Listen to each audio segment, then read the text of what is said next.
Force.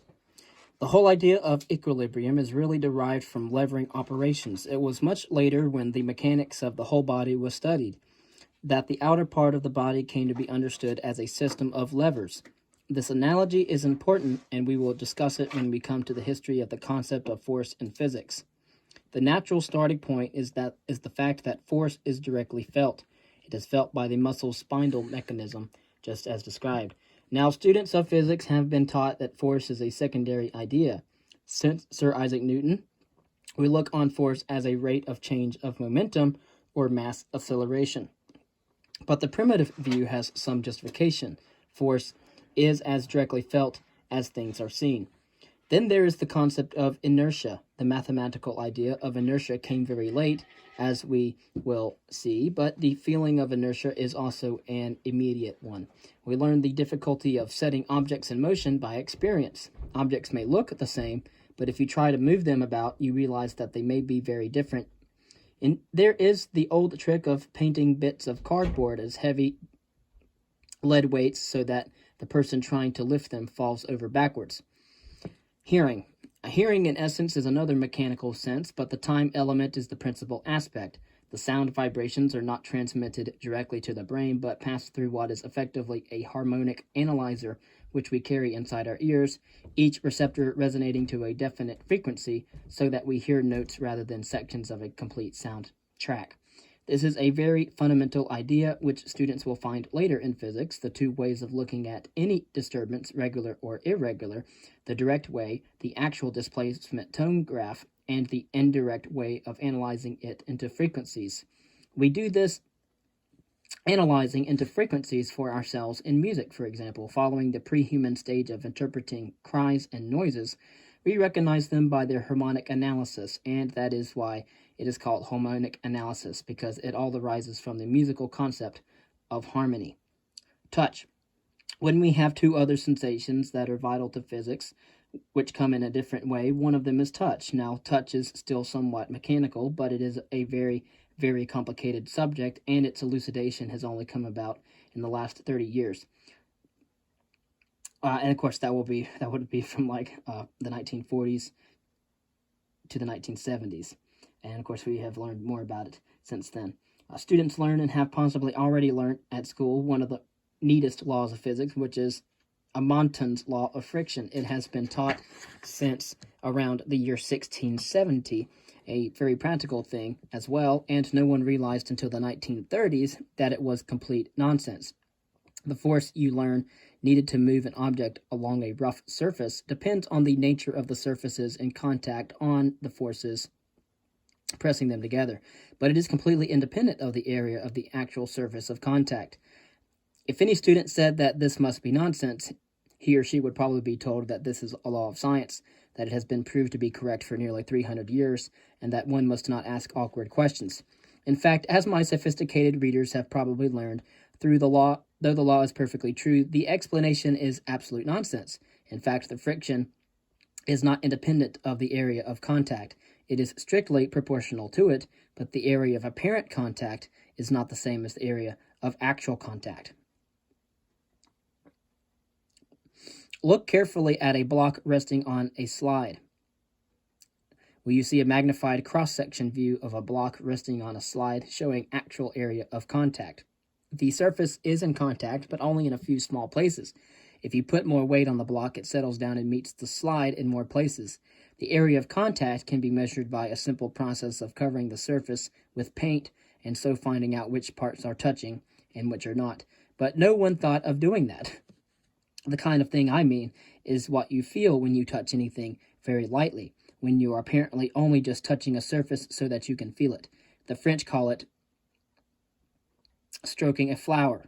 You are certainly pressing on the surface in very few places, with about 1,000 atmospheres pressure at the point of contact, which is enough to break down the surface molecules of the skin.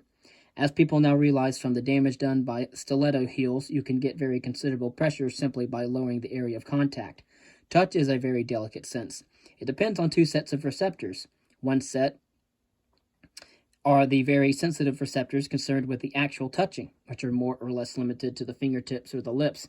These are special receptors that are very good surface measurers It is only in the last few years that we have been able to get any kind of gauges nearly as good as the feel of the fingertips. The miller who just feels the flour between his finger and thumb has a better gauge of the quality of the flour than any scientific method we can find to do this. Besides these, there are a deeper set of touch receptors able to appreciate the yield of the surface pressed on, so as to tell whether it is hard or soft in the same way as the first set tells us whether it is rough or smooth. The sensation of temperature. Finally, there is a type of detector of an entirely different kind, temperature, or rather heat flow detectors. As you all know, heat is simply a mode of motion consisting of vibrations. But nothing so slow-moving as nerve circuits could analyze those vibrations. What we call a direct sensation of heat or cold is one, not of temperature, but of change of temperature. You probably know the trick of putting one hand into a bowl of hot water and the other into one of cold water. A bowl of tepid water will then feel cold to the first hand and not to the second. What is being felt here is really the rate at which heat flows into or out of the skin, which is mainly controlled by the heat conduction of what it touches. Metals feel either very hot or very cold. Wool is comfortable at all temperatures. The sensation of temperature is only physical in origin. What is actually detected is a chemical change analogous to the two purely chemical senses, smell and taste, about which I will say no more here, except that they are the most sensitive of all. Again, smell and taste. Taking together the senses and the voluntary motions that go with them, I come back to the simplest definition of physics as the subject that deals with the things you feel and the things you do. But that is what might be called real physics, and much of it can be learned without benefit of any book knowledge at all. Some of the basic physical devices I will discuss were developed by completely illiterate and even socially very backward people. The amount of physics you need to be a full-functioning Eskimo is very considerable, and many things we do not understand yet are used by Eskimos for various purpose, the Inuits. One that I came across, for instance, was in connection with some wartime experiments on making reinforced ice. The Eskimos or Inuits knew that by taking moss, dampening it, and then letting it freeze, they were able to produce a material which was so hard and tough that they could use it for long-wearing slave runners. That is something which we, with our advanced physics, could find it hard to predict.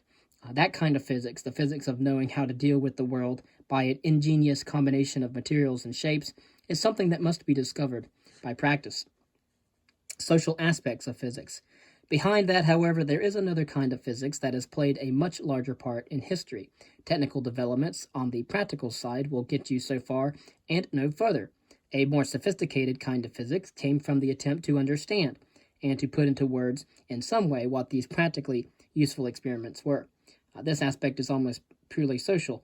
The problem of how to organize human relations with the universe as a social act, as for instance with the movements of sun, moon, and stars in the farmer's calendar, gave rise in history to the main lines of physical theory, and in the long run even paid off in practice. This was, as it were, an attempt to find a language for describing the external universe that could be really useful. A great deal of the history of physics is the history of the refining of that particular kind of scientific language, for ordinary language is full of imprecisions and errors. V. Gordon Childe, again, as we have talked about in our anthropology writings and archaeology, as well as history, writes that language is, of all elements of culture, the most persistent and hard to change. All our present-day languages, though mixed, cannot be very different from what they were in the Old Stone Age, the basic, or the Paleolithic. The basic words and their connections were originally made for Paleolithic conditions, and yet we have to use them as time goes on for everything. The swords, cannons, spacecraft, and so forth. What we keep on inventing, essentially. The Old Stone Age or Paleolithic languages are always being modified but never recast. The main basis of the language and of the main basis of the thought behind it still remains a fossil of old thinking, and we will have to go a long way before we can think straight enough to get away from that. For instance, some notions which we now consider as purely mathematical, such as the right angle and the square, are technical and social in their origin. The four-square gridding that we call the Cartesian coordinates goes back to René Descartes. Of course, it goes back a long way than Descartes, but the notion of the right angle cross is not mathematical or physical in its origin. The square Roman camps, for instance, were laid out precisely in that way. There were two main streets with the command post at the crossing. The Roman camp was originally modeled on a village with a great number of people on the move, but a planned village, nevertheless, of the 8th century BCE in Italy. But villages had been laid out in such a four-square plan since the Stone Age for purely social reasons, corresponding to a four-fold division of the tribe into four non-intermarrying subclans. Each of these subclans had its appropriate sign and totem animals. The idea of the correct layout for the settlement is the idea of law or that of rule. Rule itself is a social word, which was afterwards given a mathematical meaning. The same is true of the points of the compass, corresponding to the orientation of the camp, a transition from the primitive social arrangement to a highly sophisticated geometrical one. Concerning the four elements, with these go the four elements: earth, water, air, and fire. We are not so interested in the four elements now. We only talk about them metaphorically, the conflict of the elements, or to be in one's element. To us, scientifically, elements are very specific substances consisting of a very particular kind of atom. The Greeks had four very simple elements, however: fire, that was said to be above the air itself, water, and the earth. Before that, they were even less connected with nature. The Chinese, for instance, included metal and wood as elements, so they had 6 elements, practical elements. These were all attempts to picture the universe, particularly those parts of the universe that we cannot alter. It took some time to realize, however, that there were some things that you could do. You could catch animals, you could cook food, you could plow the ground, and later on sow and reap. But there were some things that you could not do.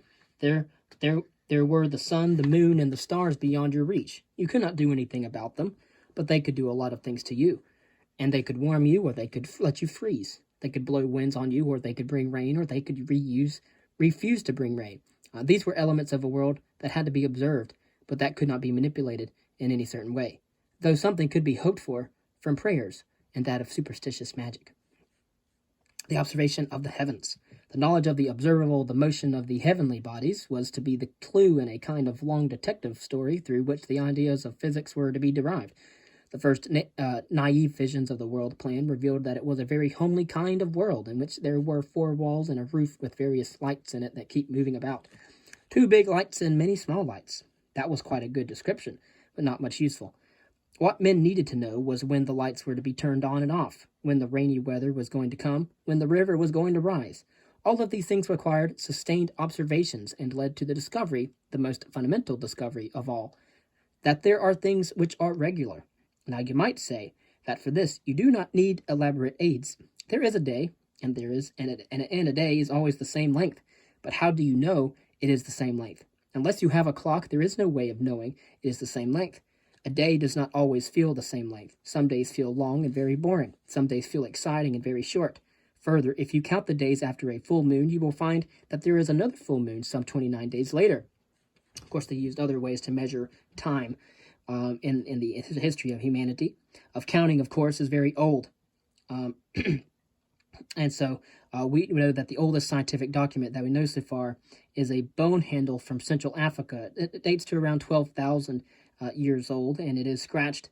And so there are scratches on a bone handle from Ishango in Central Africa. It gives evidence of a knowledge of multiplication and of prime numbers some 12,000 years ago. And so we see like little scratches on these animal bones.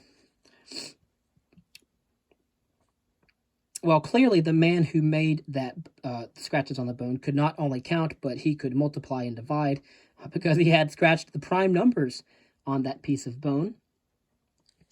And of course, we see 11, 13, 17, and 19. Much can be deduced about events in the heavens by just counting long enough. And if you observe the moon for a whole month, beginning when it is a thin crescent at sunset, for 9 days it gets bigger, and then for the next 9 days it is nearly full. Finally, for 9 days it gets smaller, after which you do not see the moon for 1 or 2 nights.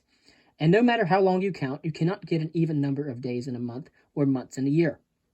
It is a shock to find that although at first the heavens seem to move regularly, there are no precise regularities, and the whole of mathematics has been built around the impossible task of getting the calendar right, or the exact number of days in a month, or the number of months in a year. They are all irrational numbers, and they are irregular in other ways as well. The number of days in the summer is different from the number in the winter. That takes some explaining to do. Neither the Babylonians nor that of the Greeks could do it, and it was not really explained into that of Sir Isaac Newton's time of the 17th century. And so most people never bothered with these things. Primitive hunters never had to look beyond the next meal, or at most the next full moon. But ever since agriculture began, about 8,000 to 10,000 BCE, the calendar has mattered, and someone has had to look after it, whether they were a magician, a priest, or a royal astronomer. There was no need to have many of them, but they were considered to be important, even essential to the running of the state. Thus, mathematics and astronomy came to be regarded as higher forms of knowledge. They were used for the original calendrical and observational purposes, but they were also given purely magical purposes for that of religion. The Great Pyramid in Egypt, for example, is a piece of what might be called embodied mathematical nonsense. It is extremely precisely oriented within a few minutes of arc, correct north and south, east and west. It is exactly square. The sides are sloped exactly right, and the tunnel down the side points exactly to the North Pole. Through it, priests could see the North Star of the time. Of course, it has changed. But it was a different North Star then. All this was an expression of sophisticated mathematics and astronomy in the service of extraordinary primitive religious beliefs about the incarnation of the pharaoh as the sun god. But the fact remains that astronomy and mathematics have been top sciences ever since. The other aspects of physics to which I have referred, heat and light and so forth, were hardly admitted as sciences until much later. It was only in astronomy that it was possible to cope with the observables by devising mathematical tricks, starting with something very simple. Men had a complete computer set on their fingers, and these could always be used for any mathematical purpose in the first place. This could afterwards be improved on by making the next type of computer, which is 10 beads on a string. Then without the fingers you could get the abacus. From the abacus came decimals and ultimately notation, and from that the whole of mathematics. But I am not going to talk any more about that because it is the theoretical side of physics.